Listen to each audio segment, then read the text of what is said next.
Hey everybody, Professor Snart here, just checking in. My office furniture has been moved, so it's pretty swank, as you can see. Little mini fridge in the back, oops.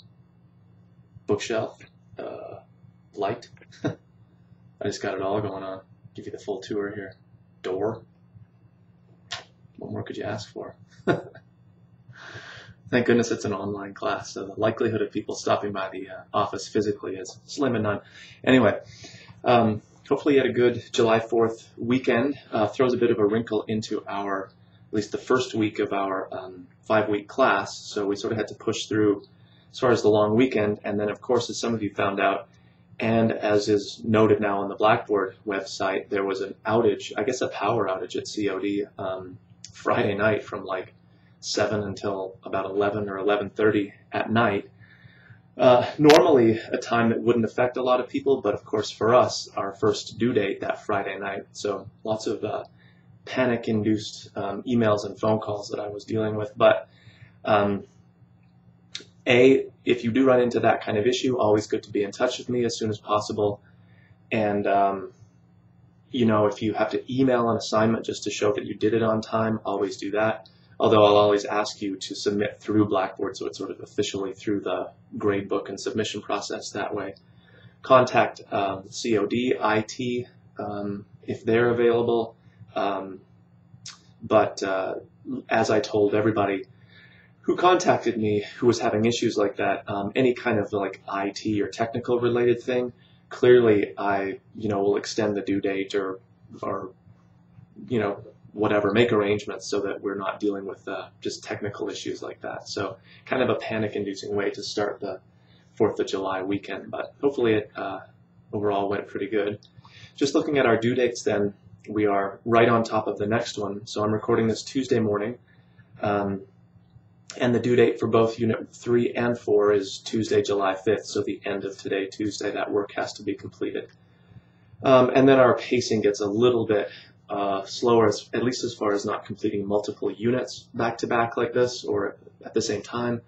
But the work itself is a little more involved as far as slightly more extended, either reading or writing assignments or that kind of thing. So the work so far has really been fairly light in terms of the actual material you have to cover. Most of it is in Blackboard. The readings are fairly short from the book.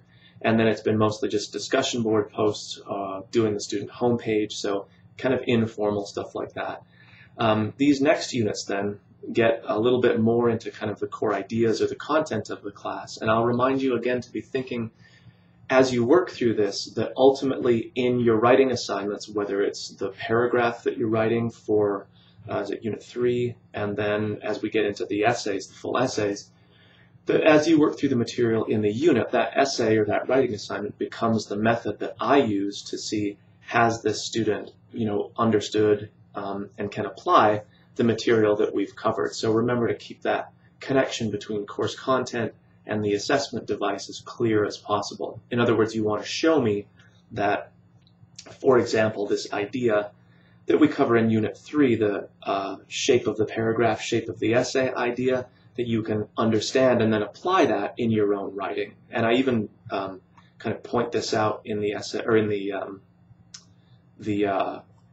unit itself in terms of the writing assignment.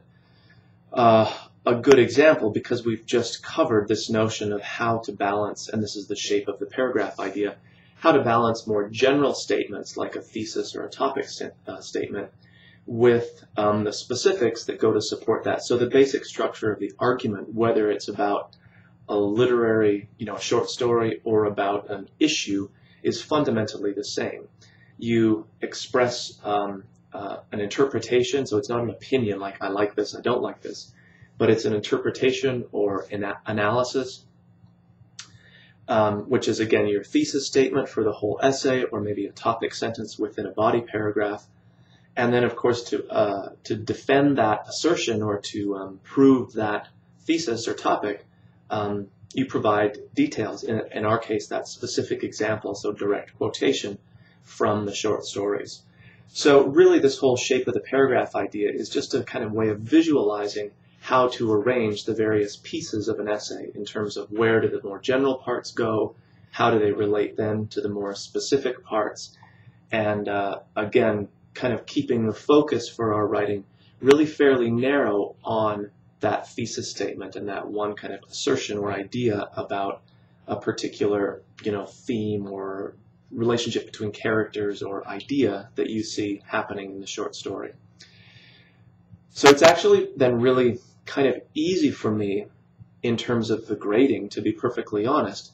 When I read your introduction, I can see fairly quickly if you've learned the course material as far as you're not writing in the I voice or some variation of it.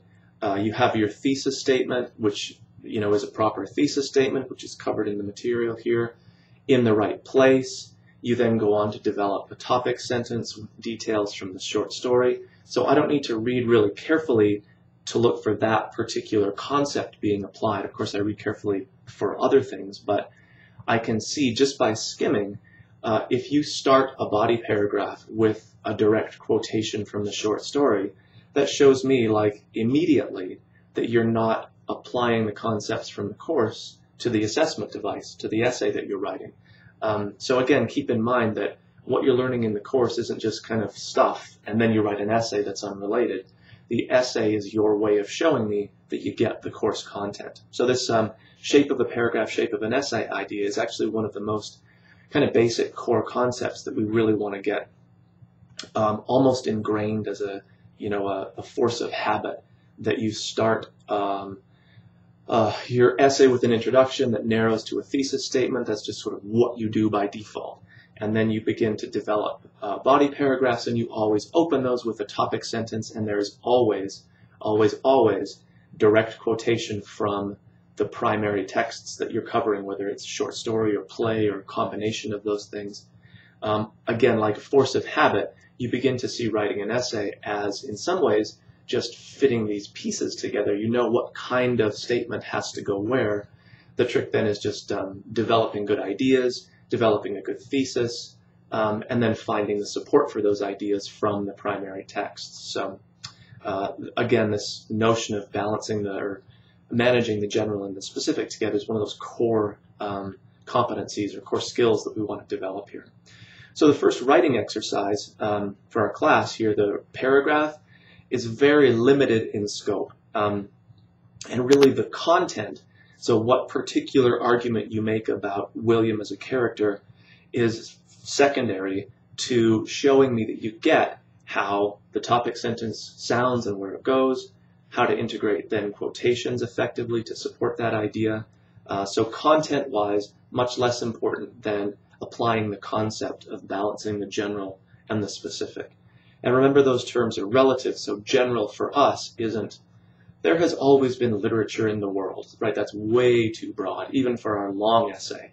You're beginning with that specific focus on a particular idea as it's happening in a particular literary work. So even the general for us is actually fairly narrow in scope. But of course, relative to a direct quotation from the short story, it's a little bit more, general. It's a little bit more broad. Okay, so then moving on to Unit 4, I'll click myself into really quickly here. A little bit more about thesis statements. Looking at a sample essay, and in fact, one of the best tools for, again, ingraining those habits of like how an essay sounds, where the pieces go, just the sort of style and the feel of it. One of the best ways for learning that is reading examples. And examples aren't always perfect, so oftentimes we can learn from examples by the mistakes that they make or the things that we read and think, oh, that would sound better if you did it like this. So essay examples aren't always, this is the perfect way, you must sound exactly like this, or you must sort of duplicate this. Often we can learn by seeing things that we don't really like, but again, the overall sense you get from the examples that I've provided throughout the course here is kind of that feel, the tone, the sound of the essay, the kind of essay that you're producing for this course, the literary analysis essay. And so this is a really good one to look at. It's not perfect again, but provides us a nice starting off point.